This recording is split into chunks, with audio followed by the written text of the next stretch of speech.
Well, with all that Star Wars celebrating I've done this year, I'm amazed I had time for a Christmas episode. So, with the exception of last year, pretty much all the Christmas episodes I've done have been from Hanna-Barbera or Warner Brothers, or which are pretty much the same thing at this point, and they all kind of sucked. So, I think this year we're going to give someone else a chance. Like Nickelodeon! Boy, I hope I don't regret this. Christmas in Tattertown was an animated special that aired on Nickelodeon in 1988.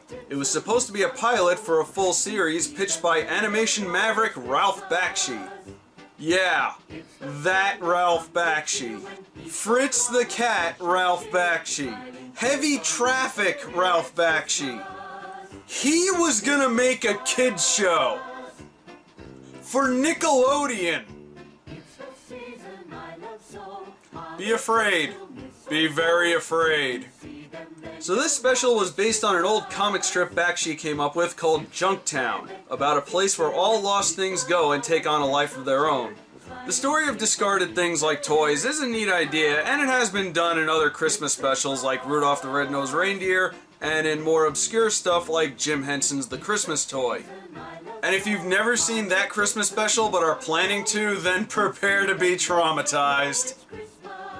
The special is done in an old-timey style, much like the old Terry Toons shorts, which goes back to Bakshi's early career in animation.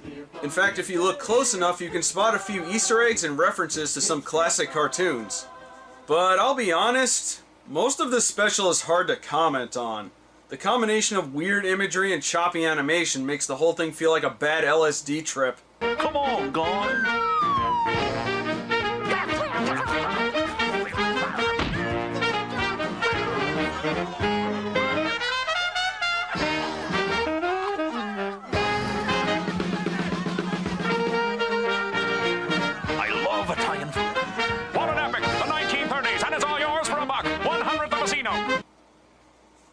The hell am I supposed to say to that?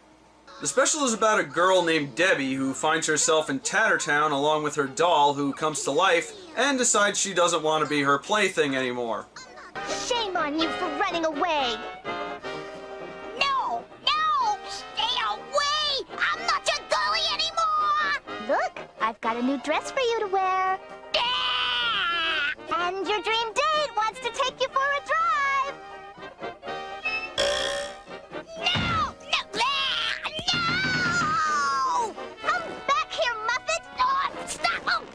No means no, Debbie! But when she's not relentlessly chasing her doll, she does make a few new friends. Hey, have you caught that doll of yours yet? No, she keeps running away from me. I can't understand why, though. She used to be so nice to me back in the real world. Why, I can remember when I got her for Christmas. What's a Christmas? What? You mean you don't know what Christmas is? You don't know Christmas? What are you, a bunch of pagans? Wait, like I said, this special has a lot of weird visuals and even a few things that don't make a whole lot of sense. Let's go searching. You do, and I'll give you such a pinch! Comedy? Also, some of the line reads are just weird. Hello, Debbie! Hello? But there are some good qualities to it. For one, I like how Muffet turns into a full-on crime boss. Who are you? Who am I? Why, I'm Muffet the Merciless, and I'm taking over this dump. Now scram! With an accent like that, it felt kind of inevitable. Also, does she have a 5 o'clock shadow? Are we sure Muffet's a girl? Or did Debbie dress up some boy doll in girl's clothes? I wouldn't put it past her. And she partners up with a spider, voiced by Charlie Adler. These are my Dexter soldiers. Pretty impressive, eh? Impressive? These rust buckets? I seen Jello with more backbone than these guys. And I suppose yous could do better. You better believe it, Hairball. I also have to mention the narrator, a saxophone named Miles, voiced by the great Keith David. Hey, my name's Miles, and I'm just doing what I like best, keeping time with the blues. Before this tune gets too complicated, I realize you folks might be wondering what kind of place this is. Welcome to Tattertown. Ladies, and some men, control yourselves. Debbie ends up finding a Christmas wreath that's alive because apparently everything in this world is. When friends and relatives come over, we'd open the door and a little flurry of snow would fall off the wreath. Somebody do something. Debbie is leaking.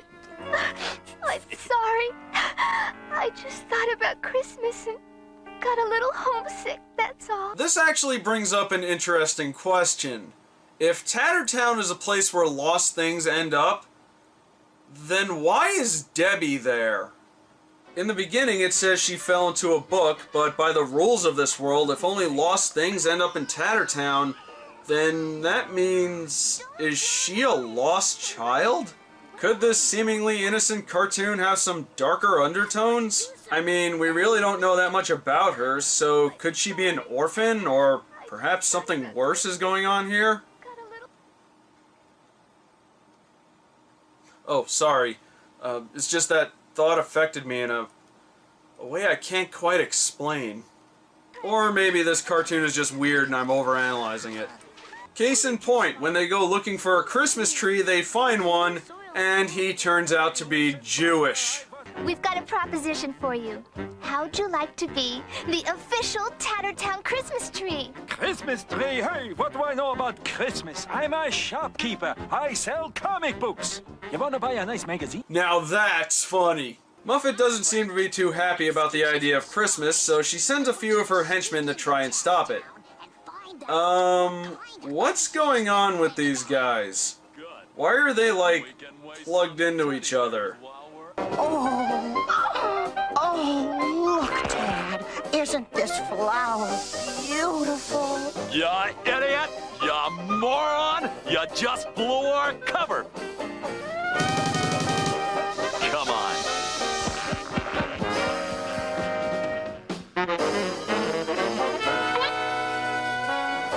You know, I just gotta stop asking questions or this'll never end. Oh, my favorite cuisine. Tobacco pie. And it's the last slice in the house. For kids?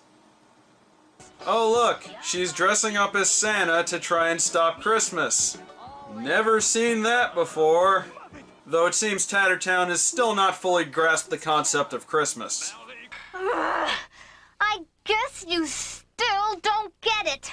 Listen, Christmas isn't about chopping down trees or even about gifts. It's a very special time once a year when all the people stop working and playing, yelling or fighting. They stop all the mistrust and all their unkind deeds for this one special day, Christmas Day. Good. Stand back! Why do I have a feeling Debbie's gonna grow up into one of those idiots that thinks there's a war on Christmas? Speaking of war on Christmas, the real Santa shows up and they have an aerial battle. Dexter did it better. Then Debbie tries one last attempt to get everyone into the Christmas spirit. If this doesn't play, I give up.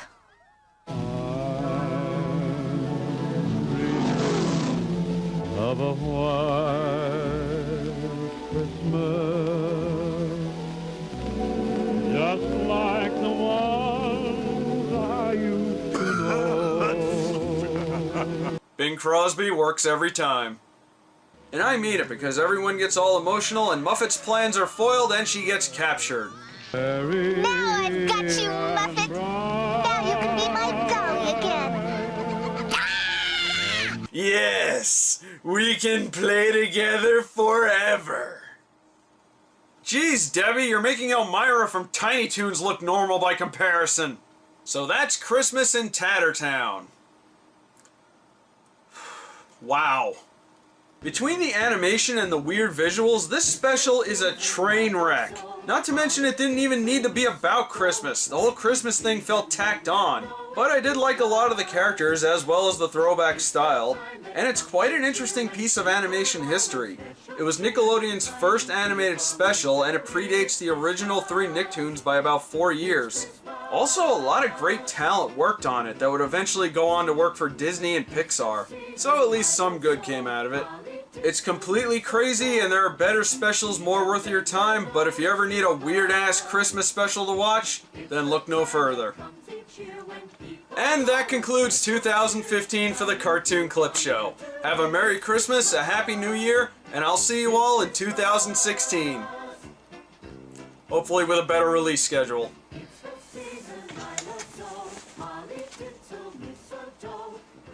I'm dreaming of a white Christmas, just like the ones I used